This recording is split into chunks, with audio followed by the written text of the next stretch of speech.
Xoş gördük əziz dinləyicilər.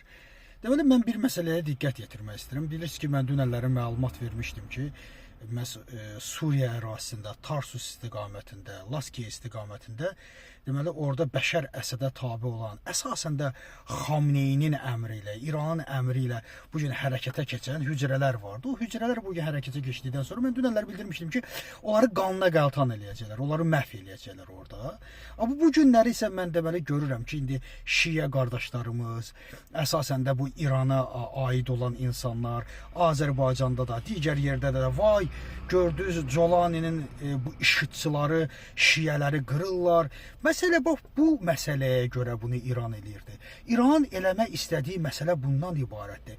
İran istəyirdi ki, orada olan insanları, Şiələri hərəkətə keçirsinlər və əlbəttə ki, onlara kimsə başına əl çəkməyəcək, sığal çəkməyəcək. Gəlib onları orada öldürəcəkdi. Çünki mərkəzi hökumətə qarşı qalxıblar. Bunu hər kəs eləyir.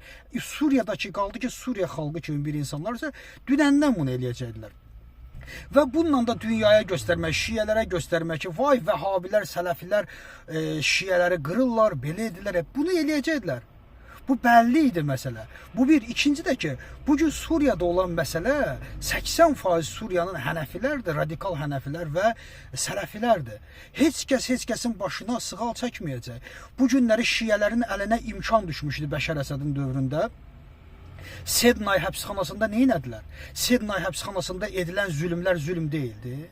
Bəs nə oldu? O zülmləri Şiələr etdikdə yaxşı olur. Bu günləri Sünnilər zülm etdikdə pis olurlar. Və bunlar məzhəbi müharibələrdir. Heç vaxt məzhəbi müharibə haqq ola bilməz. Mən neçə dəfə demişəm ki, heç bir şəxs orada nə o Şiələr haqdır, nə Sünnilər haqdır. Bu Suriyanın materialıdır. Bunu belə də gözləyin. Şiənin əlinə imkan düşdükdə o Sünniləri qırıb öldürürdü. Bu günlərdə Sünnilərin əlinə imkan düşüb, Sələfilərin əlinə imkan düşüb, onlar da Şiələri qırıb öldürəcəklər. Belə də olmalıdır. Mərkəzi hökumətə qarşı qalxanda bəs necə olacaqdı? Kimsə gəlib sizə sığal çəkəcəkdi. Bu günləri Türkiyənin orada istədiyi dövlət siyasətidir. Biz də onun dövlət siyasətini dəstəkləyirik. Türkiyə istəyir ki, Suriya vahid qalsın ki, çünki parçalanarsa orada elə birinci elə bundan İran istifadə edəcək, İsrail istifadə edəcək, bir başqaları isə. Mən də şəxsən istəyirəm ki, bu mənim şəxsi fikrimdir. Mən də istəyərdim ki, şəxsən Suriya parçalansın, orada böyük bir Türkman eli dövləti yaransın. Türkmanlar orada kifayət qədərdirlər. 5 milyon Türkman var. Türkman dövləti yaransın. Zaten Suriya parçalanacaqsa belə də olacaq. Amma kimsə orada haqq gözləyir, kimsə orada ədalət gözləyirsə, bu Suriyanın materialıdır. Bunlar belədirlər. Firqəçilik budur. Firqəçilik bir bəladır.